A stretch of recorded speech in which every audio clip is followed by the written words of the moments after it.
الحمدللہ آج ہماری تلاوت کا آغاز 7ویں پارے دوسرا پاؤ سورہ انعام۔ ابتدا میں اللہ کی حمد، اللہ کی عظمت، اللہ کی قدرت، اللہ کی بڑائی، زمین و آسمان کا خالق، روشنی بھی اسی نے پیدا کی، اندھیرا بھی اسی کے حکم سے آتا ہے، اس کے لیے پوشیدہ اور ظاہر سب برابر ہیں، سبھی کچھ وہ جاننے والا ہے، اکیلے ہی وہ ذات ایسی قدرت والی ہے۔ جن قوموں نے اللہ کو جھٹلایا ہے اللہ نے انہیں خوشحالی دی ہے، پھر ان کی پکڑ بھی بڑی عبرتناک ہے۔ مشرکین کا یہ مطالبہ ہے کوئی خط لے کے آئیں جسے ہم چھو لیں، کوئی فرشتہ آئے آپ کی تائید کرے کہ آپ واقعی اللہ کے رسول ہیں، تو انہیں کہہ دیں کہ یہ سب کچھ بھی ہو جائے پھر بھی تم نے کوئی نہیں ماننا، اس لیے کہ فرشتہ بھی انسانی شکل میں آئے گا، پھر وہی تمہیں اشتباہ، پتہ نہیں یہ سچا ہے جھوٹا ہے۔ اللہ کے حبیب کو تسلی ہے، اس سے پہلے بھی دنیا انبیاء علیہ السلام کا مذاق اڑاتی رہی ہے، دیکھو زمین پہ چل پھر کے ان کا انجام کیا ہوا ہے۔ مالک اکیلا زمین و آسمان کا اللہ ہی ہے۔ پھر اسلام کا ایک انقلابی عقیدہ ہے، نفع اور نقصان کا مالک اکیلا اللہ ہے، نفع دینے پہ آئے کون رکاوٹ دے سکتا ہے، پکڑنے پہ آئے کون بچا سکتا ہے۔ یہ ایک ایسا عقیدہ ہے کہ بندے کو خدا کے سوا یہ چیز ہر چیز سے بے نیاز کر دیتی ہے کہ نفع اور نقصان کا مالک اکیلا اللہ ہے۔ اس کا تذکرہ فرمایا، پھر نبی کی شان نہیں کوئی جھوٹی نسبت اللہ کی طرف کرے، اس لیے کہ اللہ کی طرف جھوٹی نسبت کرنے والا بہت بڑا ظلم ہے۔ پھر اس کا تذکرہ فرمایا کہ ان کا یہ کہنا کہ بس یہی دنیا جینا اور مرنا ہے، فرمایا جب جہنم کے سامنے نے کھڑا کیا جائے گا اور کہا جائے گا اب بتاؤ یہ کیا ہے، فرمایا یہ دنیا کھیل تماشا ہے، ختم ہونے والی چیز ہے۔ انبیاء علیہ السلام کی تکذیب کا سلسلہ ہمیشہ رہا ہے، اب صبر اور ہمت سے کام لیجئے۔ پھر اللہ رب العزت نے پہلی قوموں کا تذکرہ فرمایا کہ جب وہ قومیں انکار کیا کرتی تھیں اللہ کی طرف سے پکڑ آتی، شاید ان میں عاجزی انکساری آ جائے، نہ آتی، اللہ ان کے لیے فراوانی کے دروازے کھول دیتا۔ جب خوب سرکشی کرتے پھر اللہ ان کی پکڑ فرمایا کرتے۔ ایک صورت یہ بھی ہے، اللہ کے نبی صلی اللہ علیہ وسلم فرمایا کرتے تھے بندہ مومن کے ساتھ اللہ کا معاملہ عجیب ہے اور کافر کے ساتھ معاملہ اللہ کا دوسرا ہے۔ مومن غلطی کرتا ہے تھپڑ فوراً لگتا ہے۔ ایک شخص حضور علیہ السلام کی خدمت میں آیا، پیشانی سے خون بہ رہا ہے، کہا کیا ہوا؟ کہا یا رسول اللہ آنکھ بھٹک گئی تھی، آگے جا رہا تھا دیوار سے ٹکر ہو گئی۔ پیارے نبی صلی اللہ علیہ وسلم فرمانے لگے اذا اراد اللہ بعبدی خیرا عجل له العقوبہ، جب اللہ کسی بندے سے بھلائی چاہتے ہیں تو اس کی غلطی کی سزا فوراً دیتے ہیں۔ ادھر غلطی کی ادھر تھپڑ لگا، لیکن یہ ایمان والا بجائے ہوش میں آنے کے شکوے کرنے لگتا ہے کہ وہ اتنے نافرمان ہیں، ان کی پکڑ کوئی نہیں ہوتی، پکڑ ساری میری ہی ہوتی ہے۔ یہ شکوے کرنے لگتا ہے، ہوش میں نہیں آتا کہ اللہ اپنے بندے کو اپنی طرف بلانا چاہتا ہے، اور جس سے اللہ بہت ناراض ہوتے ہیں اس کے لیے فراوانی خوشحالی کے دروازے کھول دیتے ہیں۔ فلما فتحوا متاعهم فلما فتحنا علیہم بابا، کھول دیتے ہیں ہر چیز کے دروازے، پھر جب انہیں پکڑتے ہیں جڑ ہی کٹ جاتی ہے، سنبھلنے کا موقع کوئی نہیں آتا، نہیں ملتا۔ اللہ کے رسول دنیا میں آتے ہیں ڈرانے کے لیے، خوشخبری دینے کے لیے، نبی مختار کل کوئی نہیں ہوا کرتا۔ خزانوں کا مالک اکیلا اللہ ہے، ہر چیز کا علم اکیلے اللہ کے پاس ہے۔ نبی اللہ کا فرستادہ اور پیغمبر ہوتا ہے، ڈراتا بھی ہے نافرمانی پر، خوشخبری بھی دیتا ہے۔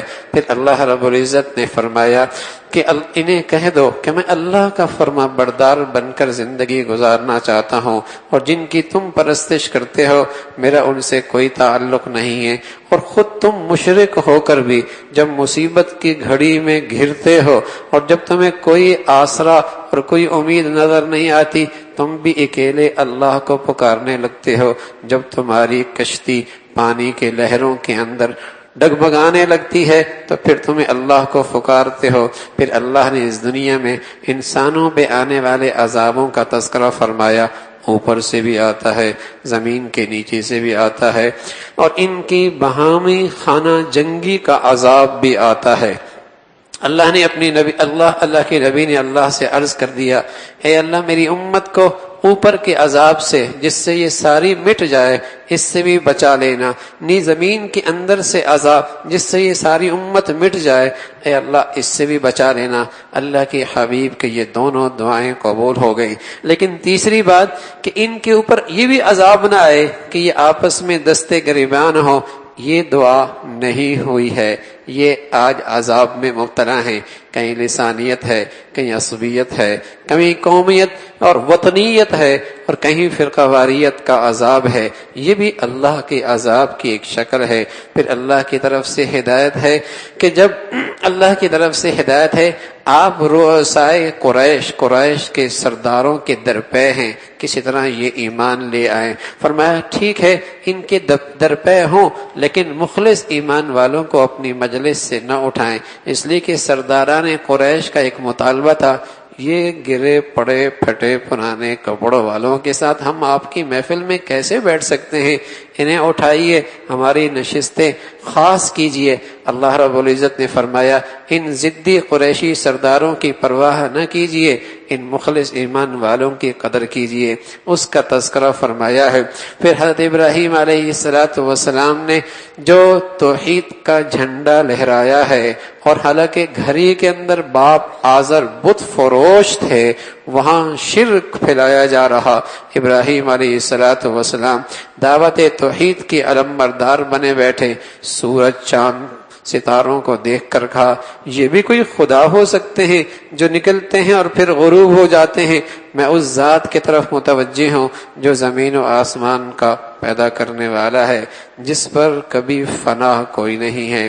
پھر چند آیتوں میں اللہ نے 17 انبیاء علیہ السلام کا تذکرہ فرمایا، چند آیتوں میں، اور فرمایا یہ ہیں راہ ہدایت پہ چلنے والے، اگر تم ان کی راہ پہ چل نکلو گے ہدایت پا جاؤ گے۔ فرمایا لوگوں نے اللہ کی عظمت کو، اللہ کی بڑائی کو نہیں پہچانا۔ آپ پر جو کتاب اتری ہے یہ تو ساری ماضی کی کتابوں، آسمانی کتابوں کی تصدیق کرنے والی ہے، بڑا ظلم ہے جو اللہ پہ جھوٹ اور افتراق باندھے۔ پھر اللہ نے آخرت کا ایک منظرنامہ ذکر فرمایا، جب ہر شخص تنہا آئے گا معاشر کے میدان میں، اپنے کیا آنکھوں کے سامنے دیکھے گا، اللہ کی قدرت بتائی، دیکھتے نہیں کہ کس طریقے سے اللہ زمین کے اندر گٹلی کو پھاڑتا ہے، اس کے اندر سے کومپل نکالتا ہے، وہ سخت زمین کو چیرتی ہوئی اوپر آتی ہے، اور پھر اس کومپل کی گرمی سردی میں اللہ حفاظت فرماتے ہیں، پروان چڑھاتے ہیں، پھل آتا ہے، اس میں ذائقہ اور رنگت ڈالتے ہیں۔ یہ کون ہے؟ یہ اللہ کی ذات ہے، وہ رب ہے، وہی تو ہے جو سورج ستاروں کو نکالتا ہے، تم راہیں پاتے ہو، وہی تو ہے جو رات سے دن اور دن سے رات کو پیدا کرنے والی ذات ہے، وہی تو ذات ہے۔ کھاد بھی ایک ہے، پانی بھی ایک ہے، ہوا بھی ایک ہے، موسم بھی ایک ہے، زمین بھی ایک ہے، لیکن زمین سے نکلنے والے پھلوں کا رنگ مختلف ہے، ذائقے مختلف ہیں، سائز مختلف ہیں، ملے جلے بھی ہیں لیکن ذائقے اور رنگت بھی مختلف ہے۔ یہی تو اللہ کی قدرت دیکھو، اس سے اللہ کی عظمت کی پہچان ہو جاتی ہے۔ وہی ذات ہے جو ہر چیز کا خالق اور مالک ہے، اسے کوئی نہیں دیکھ سکتا لیکن وہ سب کچھ دیکھتا ہے، وہ سب کو دیکھتا ہے۔ اللہ کی عظمت کی نشانیاں ہر سو پھیلی ہوئی نظر آتی ہیں، ایمان والے اس سے اپنی اللہ کی معرفت حاصل کرتے ہیں۔ پھر اللہ نے اہل ایمان کو ہدایت فرمائی، مشرکوں کے معبودوں کو گالیاں مت دینا ورنہ وہ نادانی میں تمہارے معبود برحق کو برا بھلا کہیں گے، اس کی ہدایت فرمائی۔ پھر مشرکین کا ایک مطالبہ تھا، اگر مرنے کے بعد دوبارہ زندہ ہونا ہے تو عربوں کے ایک بڑے پرانے بزرگ قصا، ان کا دادا بڑا عربوں کا تھا، بڑا مشہور آدمی تھا، فرمایا وہ زندہ ہو جائے اور پھر وہ ہم سے بات کرے کہ ہاں مرنے کے بعد بھی زندگی ہے تو ہم یقین کر لیں گے۔ فرمایا ایسا اگر کر بھی دیں، سارے مردوں کو زندہ بھی کر دیں، ان سے بات بھی کر لیں، تب بھی انہوں نے کوئی نہیں ماننا۔ پھر فرمایا بے دینوں کی نظریات پر انہی کے قلوب متوجہ ہوتے ہیں جن کے دلوں میں گناہوں کی کجی ہوتی ہے، گناہوں کی کجی ہوتی ہے۔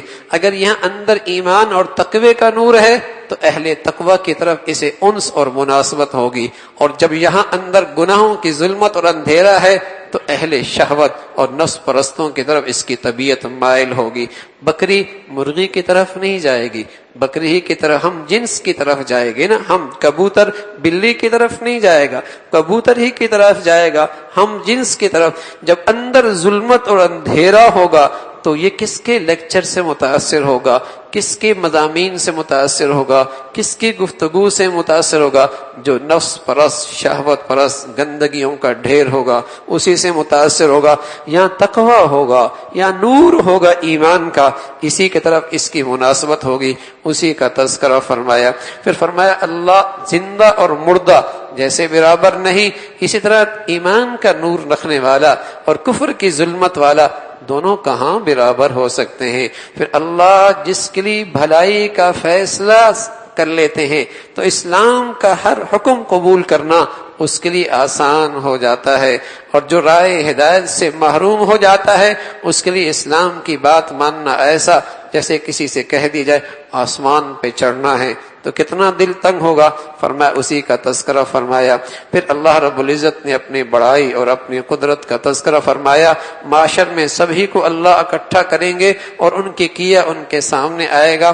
پھر مشرکوں کی غلط رسوم، مشرکانہ رسوم کی مذمت فرمائی ہے، کھیتیاں ہوں یا جانور ہوں، جب وہ تقسیم کرنے پہ آئیں تو کچھ حصہ اللہ کے نام پر، کچھ غیر اللہ کے نام پر، لیکن غیر اللہ سے ڈرتے ہیں کہیں ایسا نہ ہو کہ ان کے حصے میں کمی ہو جائے، اللہ کا حصہ غیر اللہ میں شامل ہو جائے، کوئی حرج نہیں، اس کی مذمت فرمائی۔ پھر بہت سارے جانوروں کے بارے میں یہ عقیدہ بنا لیا یہ بابا جی کے نام پر ہے، اس پر کوئی سواری بھی نہیں کر سکتا، اس کا کوئی گوشت بھی نہیں استعمال کر سکتا، یہ اگر جسے کہیں کہ مذکر ہے یعنی مذکر ہے تو یہ اس کے لیے ہے، اس پہ فلاں کا نام ہے۔ فرمایا یہ سب ان کے مشرکانہ رسوم ہیں۔ اللہ کو اختیار ہے حلال اور حرام کے فیصلہ کرنے کا، کسی کے نام پہ کرنے سے کوئی چیز حلال حرام نہیں ہوا کرتی، اس کی مذمت فرمائی ہے۔